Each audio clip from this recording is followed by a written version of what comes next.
আসসালামু আলাইকুম। আমি তাহনি কাইয়ুম কনক, পড়ালেখা করতেছি রুয়েটের মেকানিক্যাল ইঞ্জিনিয়ারিং ডিপার্টমেন্টে।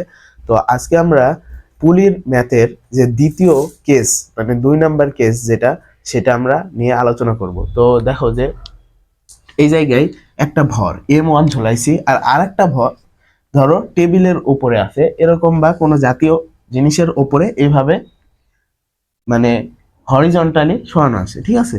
তো এটাকে M2 ভর দিছি। এখন M1 ভরটা এটাকে অভিকর্ষ বল কি, মানে অভিকর্ষ মানে ভূমিটা কি বলে টানছে, M1G। M1G প্রত্যেকটা বস্তুকে পৃথিবী M1G মানে mg বলে টানছে নিচের দিকে। তো এই M1 বস্তুটাকে M1G বলে নিচের দিকে টানছে। এখন আমরা, আর এটা হচ্ছে সুতার টান, টি হচ্ছে সুতার টান, এই জায়গায় সেম। সুতার টান এবং ত্বরণ একই সুতা হলে সব জায়গায় সেম থাকে, এটা মাথায় রাখবা যে পুলির ক্ষেত্রে সুতার টান এবং ত্বরণ সব জায়গায় সেম থাকে, যেহেতু কোনো জায়গায় গিট অথবা ছেঁড়া নাই।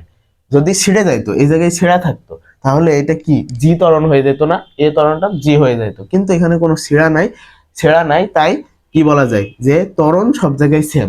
এবং ধরে নাও যে এই বস্তুটা এই দিকে আসছে, তার মানে ত্বরণ এই দিকে, ঠিক আছে, ত্বরণটা এই দিকে। এই বস্তুটা এর সাথে পুলির সাহায্যে ঝুলছে এবং এই দিকে ত্বরণ মানে নিচের দিকে আসছে, এই M1G এর নিচের দিকে আসছে। এখন দেখো যে এটাকে আমরা কিভাবে সলভ করতে পারি। আমরা প্রথমে এই যে M1 বস্তুর ওপর নিট যে বল সেটা কাউন্ট করি, নিট বল। তো নিট বল কি M1 বস্তুর জন্য?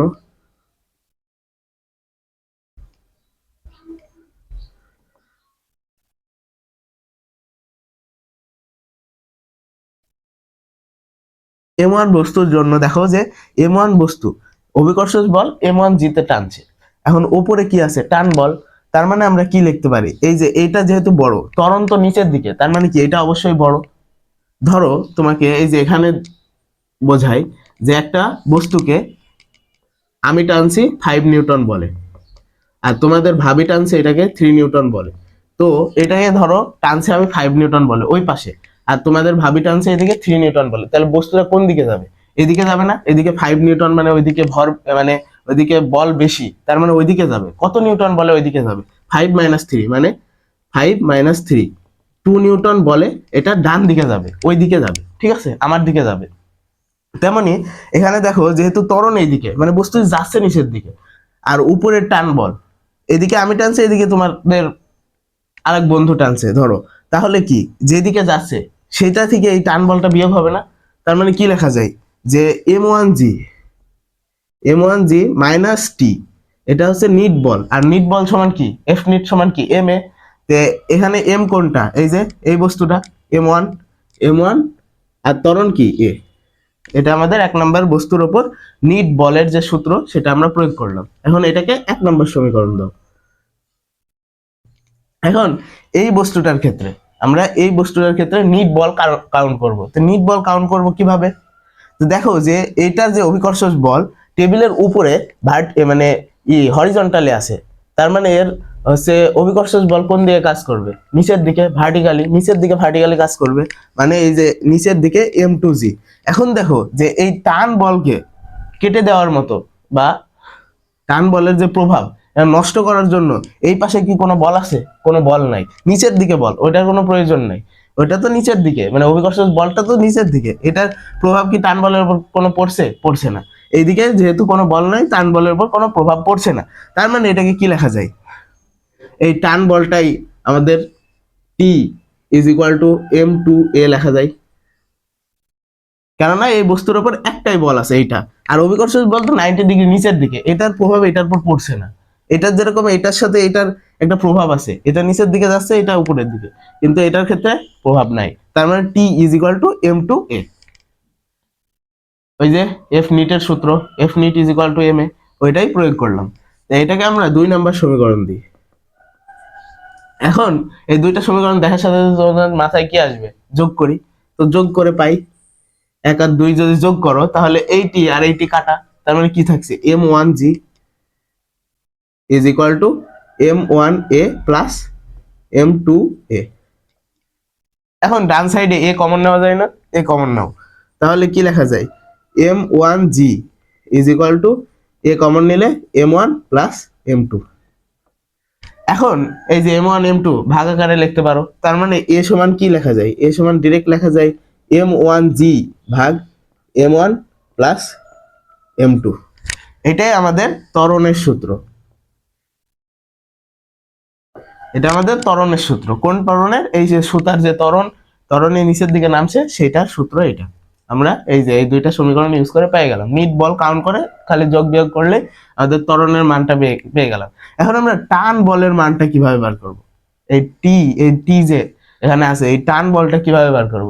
ত্বরণ পেয়ে গেছি আমরা, M1 M2 তো মান দেওয়াই থাকবে, জি এর মান তো আমরা জানি 9.8।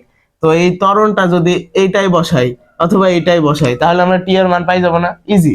তো এটা যদি এই যে এটা সমীকরণটা ছোট, তাই আমরা এ এর মানটা এখানে যদি বসাই দিই তাহলে ডিরেক্ট আমরা পাই যাচ্ছি টি এর মান। এখান থেকে তোমরা টি এর মানটা বের করে নিবা, ইজি, বুঝছো? তো আমরা এই ম্যাথটাই কিভাবে শর্টকাটে করা যায় এটা দেখার চেষ্টা করব। শর্টকাট দেখো, কেস 2 তে যে আমাদের এই যে ত্বরণ নিচের দিকে, তাই না? এখন এটাকে শর্টকাটের মাধ্যমে আমরা এক লাইনে কিভাবে বের করা যায় এটা দেখব। দেখো শর্টকাট,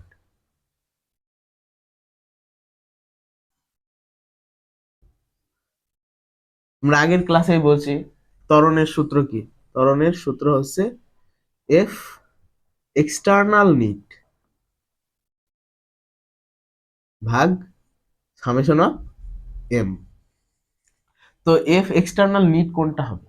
এটা এই সিস্টেমটাতে এফ এক্সটার্নাল নিট কোনটা হবে?